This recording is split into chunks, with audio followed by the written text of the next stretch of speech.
بسم الله الرحمن الرحيم والحمد لله رب العالمين اللهم صل وسلم وبارك على نبينا وحبيبنا محمد وعلى آله وصحبه أجمعين وبعد. Today inshallah I will talk about the name of Allah, الخالق, اسم الله الخالق, the creator. It's an umbrella name that a number of other names of Allah subhanahu wa ta'ala exist under it. Today I'll talk about اسم الله الخالق, the creator. I'll also talk about al-Bari and al-Musawwir, because all three names come together in their general meanings. The name is in the Quran al-Khaliq around 11 times, but the actual verb of khalq is hundreds of times in the Quran, to the point where it's difficult to even count them all. Al-Khalq in Arabic has multiple meanings. The most important meaning of them is to ijadun bil-adam, is to produce something from nothing. Or not necessarily from nothing, but to produce something when there was nothing. And that is the anchor meaning, or the main meaning of Ism Allah al-Khaliq. But the word khalq also means to create figuratively, also means to transform.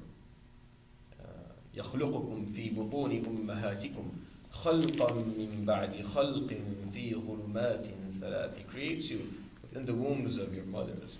One creation after the time, and what it really means is one transformation after the other. To transform something from one form to the other in a way where the change is so significant that you can barely compare the end result and the before and after, basically. That's also called khalq in the Arabic language. I want to recite a number of verses. I want you to listen to what they're saying, and I'll translate them inshallah to the best of my ability. He says subhanahu wa ta'ala, Allahu khaliqu kulli shay'in wa huwa ala kulli shay'in wakeel. Allah subhanahu wa ta'ala is the creator of everything, and he takes under his care everything as well. Khaliqu kulli shay, everything that is a shay, everything that is, Allah subhanahu wa ta'ala created it. قُلْ مَنْ رَبُّ السَّمَاوَاتِ وَالْأَرْضِ قُلِ اللَّهِ. Say, who's the Lord of the cosmos and the earth? Say Allah. قُلْ أَفَاتَّخَذْتُم مِّن دُونِهِ أَوْلِيَاءَ لَا يَمْلِكُونَ لِأَنفُسِهِمْ نَفْعًا وَلَا ضَرًّا. Say, are you taking and associating with him those who have no ability to offer themselves benefit or harm? قُلْ هَلْ يَسْتَوِي الْأَعْمَى وَالْبَصِيرُ. Say, are they equal, the one who can see and the one who is blind? أَمْ هَلْ تَسْتَوِي الظُّلُمَاتُ وَالنُّورُ. Or is it equal, light and darkness?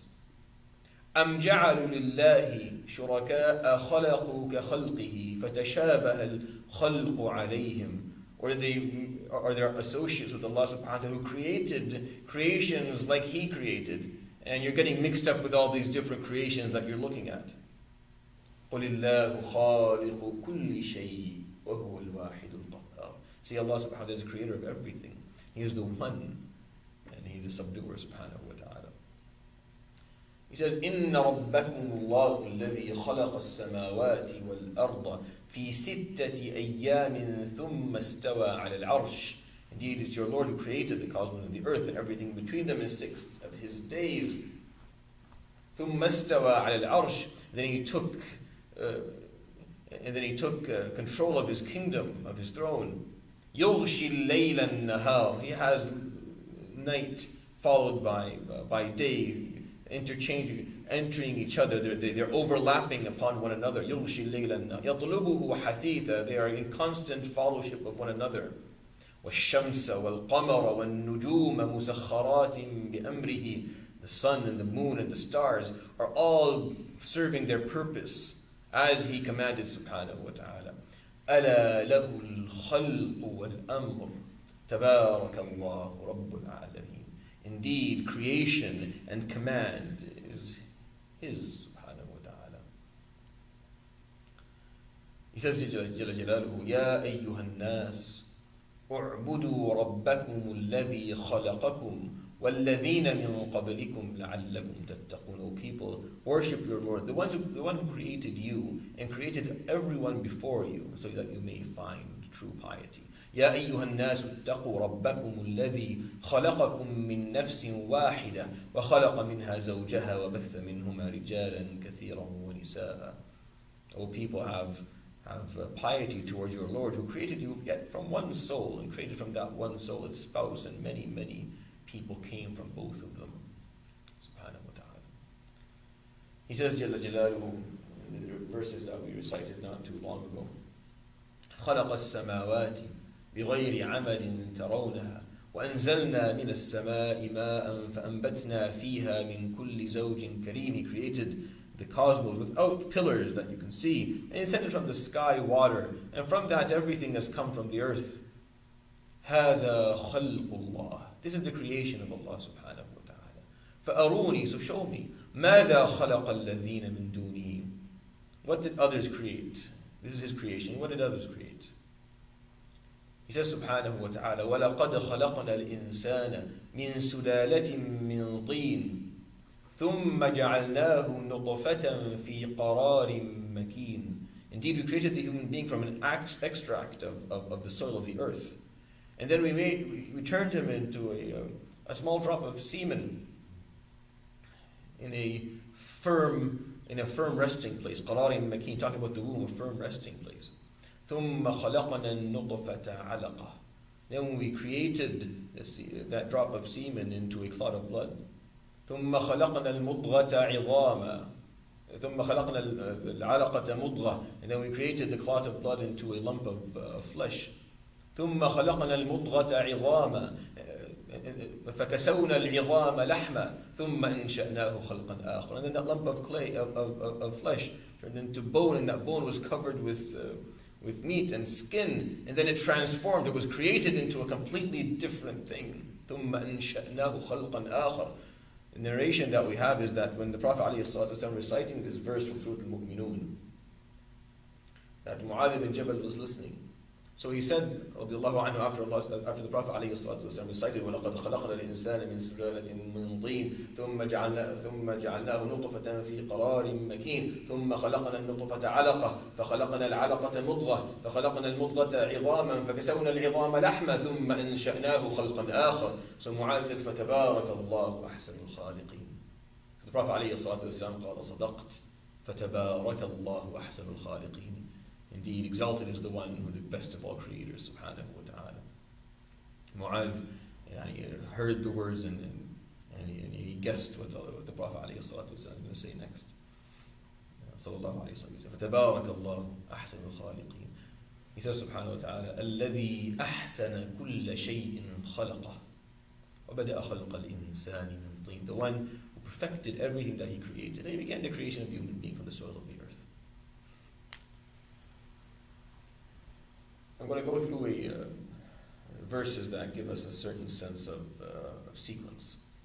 He says subhanahu wa ta'ala, وَهُوَ الَّذِي أَنزَلَ مِنَ السَّمَاءِ مَاءً فَأَخْرَجْنَا بِهِ نَبَاتَ كُلِّ شَيْءٍ.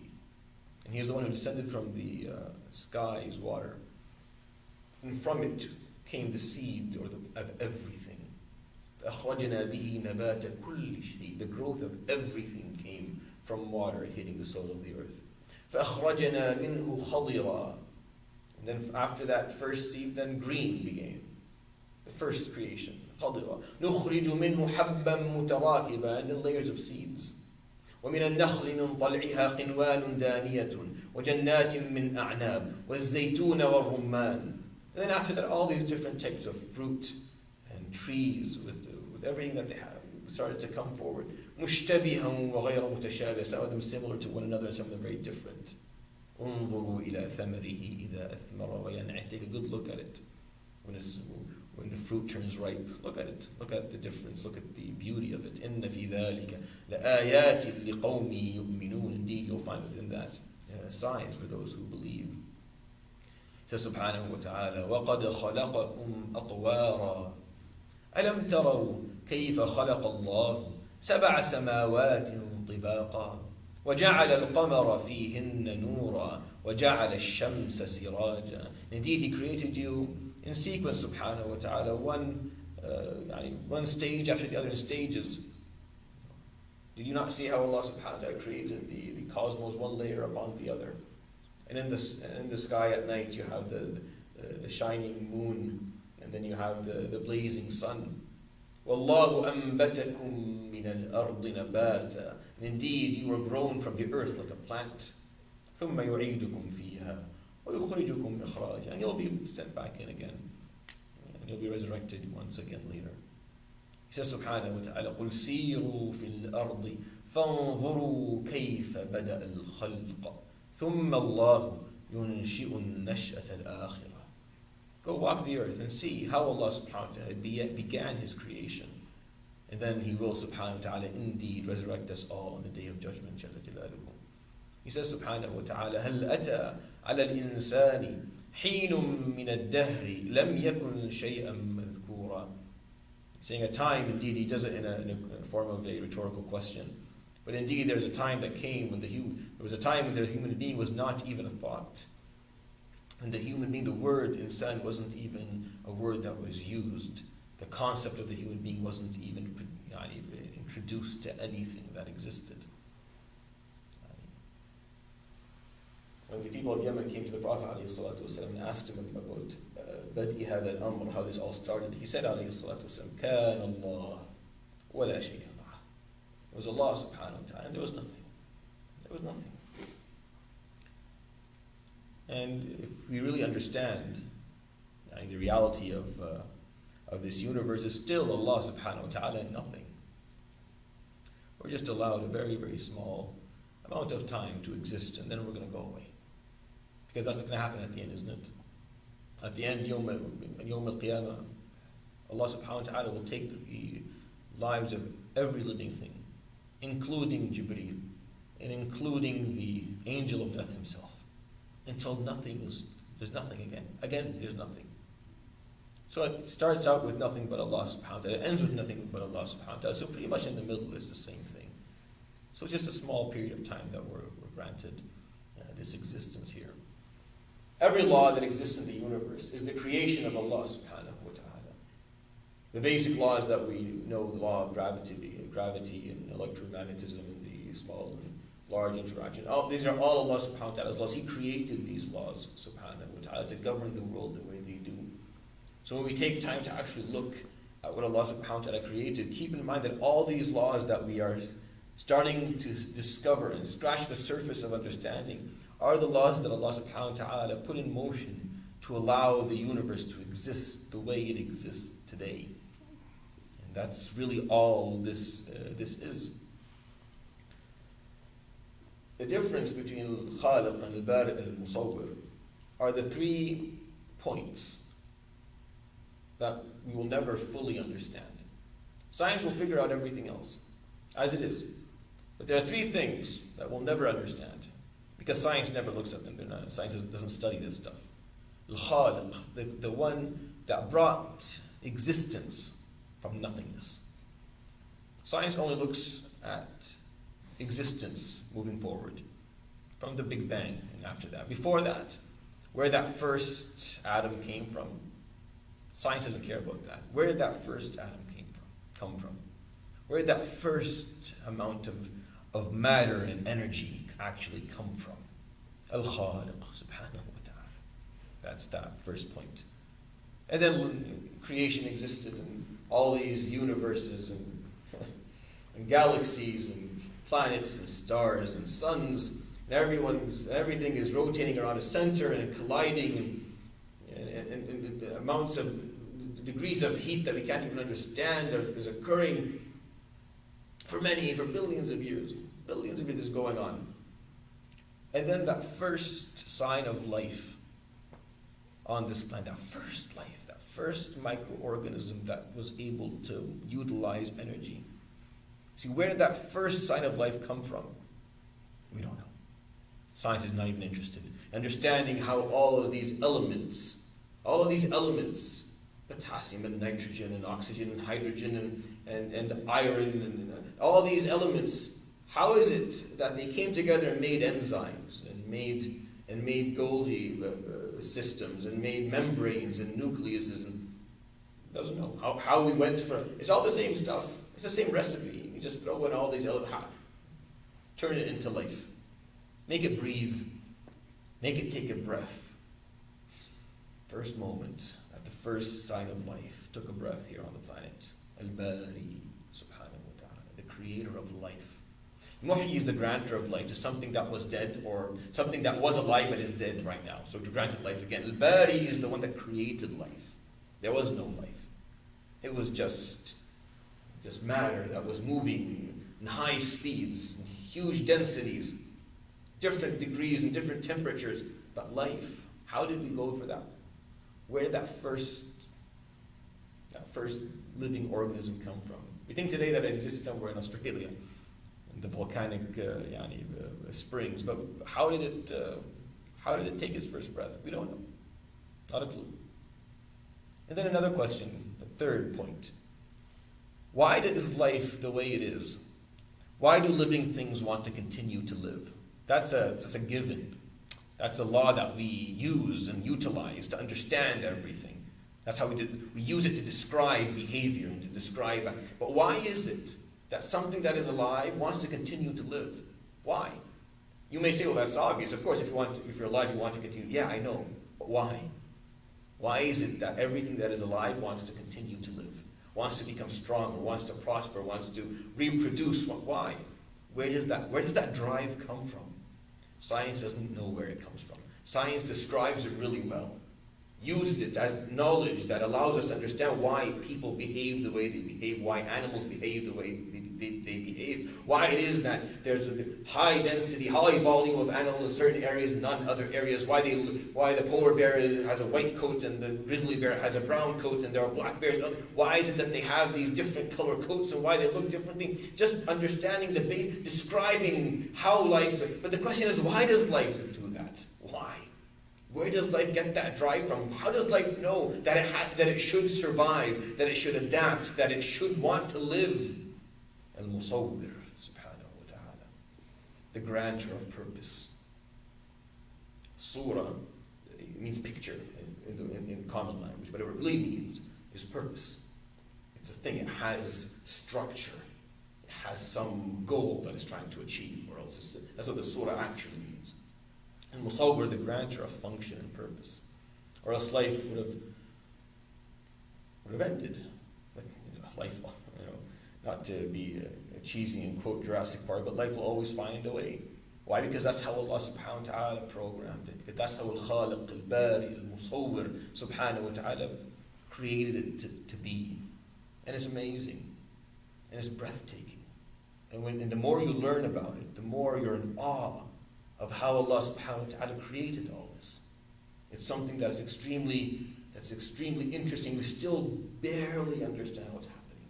Barely understand what's happening. And it's going to be probably hundreds of more years before we begin to comprehend the complexity of what Allah subhanahu wa ta'ala actually created, subhanahu wa ta'ala. And if everything that He did in this khalq that we are fortunate enough to actually witness and be a part of, we understand, well, there must be a reason for why Allah subhanahu wa ta'ala created. Why is it that Allah subhanahu wa ta'ala, isn't that the everlasting question? Isn't that the $1,000,000 question? Isn't that the question that is as old as the human being himself? The moment that we were able to develop metacognition and lift our heads up and look to the stars, we wondered, why are we here? Why did He create subhanahu wa ta'ala? What does He want from all of this? What does He want from us? Jalla Jalaluhu. This is the قُلْ أَإِنَّكُمْ لَتَكْفُرُونَ بِالَّذِي خَلَقَ الْأَرْضَ فِي يَوْمَيْنِ وَتَجْعَلُونَ لَهُ أَنْدَادًا ذَلِكَ رَبُّ الْعَالَمِينَ وَجَعَلَ فِيهَا رَوَاسِيَ مِنْ فَوْقِهَا وبارك فيها وقدر فيها أقواتها في 4 أيام سواء للسائلين ثم استوى إلى السماء وهي دخان فقال لها وللأرض ائتيا طوعا أو كرها قالتا أتينا طائعين فقضاهن 7 سماوات في يومين ثم أوحى في كل سماء أمرها وزينا السماء الدنيا بمصابيح وحفظا ذلك تقدير العزيز العليم. Saying, are you seriously disbelieving in the one that created the earth and the cosmos, and he gave days, and I'll explain in a moment. And he put on earth the anchors of mountains, and he had the springs and rivers running in them, and the seas and the oceans. And then he turned to the sky and he made it look the way it does, it filled with smoke and blazing stars. ذَلِكَ تَقْدِيرُ الْعَزِيزِ الْعَلِيمِ. This is the destiny of the great one, of the omniscious and the unfathomable, who created all of this. Why did he create it in 6 days? Why 6 days? Are they our days? Is it a Monday, Tuesday, Wednesday, Thursday, Friday, Saturday thing? Or is it 6 of his days, subhanahu wa ta'ala?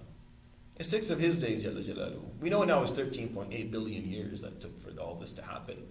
But the point that we need to remember, or that's important, is that he didn't need that time to create us. We needed that time to come forward, to actually be produced by all of this. Because the nature of the universe that Allah subhanahu wa ta'ala created is a universe that encompasses, that is taken by time and space. Time and space are 2 other creations of Allah subhanahu wa ta'ala. That's why huwa al-awwal wal-akhir. How are you first and last? It is physically impossible to be first and last unless time is meaningless to you. Unless time is not something that applies to you. Then you can be first and last if time doesn't apply. وَهُوَ الظَّاهِرُ وَالْبَاطِنُ, and he is the apparent and the hidden. How is that physically possible in space? Either you are apparent or you're, unless space doesn't apply to you. Allah subhanahu wa ta'ala is not encompassed or contained by his creation. He's not contained in time and space. So 6 days, 13.8 billion years, a second, it's all the same. It's all the same. Subhanahu wa ta'ala will say to Iblis, مَا مَنَعَكَ أَن تَسْجُدَ لِمَا خَلَقْتُ بِيَدَيْ. Why aren't you prostrating to the one that I created with my own hands? What does that mean? What are you imagining right now? Are you imagining hands that are taking soil and making clay? That is close to kufr. Be very aware, be very careful. What does that actually mean? خَلَقْتُ بِيَدَيْ. What does it mean? No one knows. It's a figure of speech he created by his own will, subhanahu wa ta'ala. He's trying to explain to you that you were meant to come here, that you're close to him, you weren't a mistake, you weren't just an after product of what he created. He created all of this so that you would come, so that you as a human being could be here, so you could take your breath, and you can enjoy what he made, subhanahu wa ta'ala. خَلَقَ السَّمَاوَاتِ وَالْأَرْضَ بِالْحَقِّ تَعَالَى عَمَّا يُشْرِكُونَ. He created the cosmos and the earth with truthfulness. He is beyond all those who associate with him. خَلَقَ الْإِنسَانَ مِن نُطْفَةٍ فَإِذَا هُوَ خَصِيمٌ مُبِينٌ. And he created the human being from a drop of semen, and he walks around arguing intelligently with God. وَالْأَنْعَامَ خَلَقَهَا. And livestock he created. لَكُمْ فِيهَا دِفْءٌ وَمَنَافِعُ وَمِنْهَا تَأْكُلُونَ. You find warmth and benefit and you eat from it. وَلَكُمْ فِيهَا جَمَالٌ. And there's beauty in it as well. حِينَ تُرِيحُونَ وَحِينَ تَسْرَحُونَ. Whether you're looking at it or whether you're riding it. وَالْخَيْلَ وَالْبِغَالَ وَالْحَمِيرَ لِتَرْكَبُوهَا وَزِينَةً. And he created all these other animals. Horses and mules and donkeys. All of them so that you may use them for your benefit. وَزِينَةً. And they're ornaments. They're beautiful. You look at them and you see what Allah created, and you remind yourself, I can barely understand what's happening here. وَيَخْلُقُ مَا لَا تَعْلَمُونَ. And he creates what you do not even know about. SubhanAllah, the human being, the moment he was able to start to understand a little bit how creation happened, how life started to develop and evolve on the planet, we start to lose faith in God. That's a level of arrogance that is extremely, it's astonishing. You just started to barely understand how he did it. So you stop believing that he did it. If anything, it's more impressive. The more we understand of how all this came, some Muslims have issues with the Big Bang theory or evolution. If you understand what these theories actually are, they're the best scientific guess of what actually happened. It's only a reason for you to exalt the Khaleq subhanahu wa ta'ala more. Because if you understand God in a medieval kind of way of understanding creation, where Allah subhanahu wa ta'ala is zapping things into existence, that's one thing. But if you're told that every living thing came from one cell, with one strand of DNA. But that DNA had enough programming in it, for those of you who are software programmers understand what I'm saying, had enough programming in it that it was capable to produce every living thing with all the biodiversity that existed in the planet over billions of years. It had the potential in it from the moment it took that first breath. Not only was it able to record all of life, but it was able to improve itself and to record those improvements and to continue to work on it. This is a level of knowledge and wisdom and ability that we cannot comprehend as human beings. It's beyond us. It only makes us exalt Allah subhanahu wa ta'ala more and appreciate al-Khaleq, al-Bari, al-Musawwir even more. Just understanding how it all happened. Don't be afraid of science. Don't be afraid. So there's nothing scary in it. It'll never contradict anything that the Quran is saying because they don't talk about the same stuff.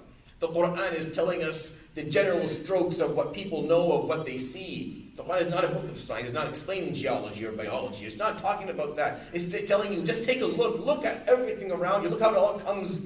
Alif Lam Mim Ra. تلك آيات الكتاب والذي أنزل إليك من ربك الحق ولكن أكثر الناس لا يؤمنون الله الذي رفع السماوات بغير عمد ترونها ثم استوى على العرش وسخر الشمس والقمر كل يجري لأجل مسمى يدبر الأمر يفصل الآيات لعلكم بلقاء ربكم توقنون وهو الذي مد الأرض وجعل فيها رواسي وأنهارا ومن كل الثمرات جعل فيها زوجين اثنين يغشي الليل النهار إن في ذلك لآيات لقوم يعقلون وفي الأرض قطع متجاورات وجنات من أعناب وزرع ونخيل صنوان وغير صنوان يسقى بماء واحد ونفضل بعضها على بعض في الأكل إن في ذلك لآيات لقوم يتفكرون وإن تعجب فعجب قولهم أإذا كنا ترابا أإنا لفي خلق جديد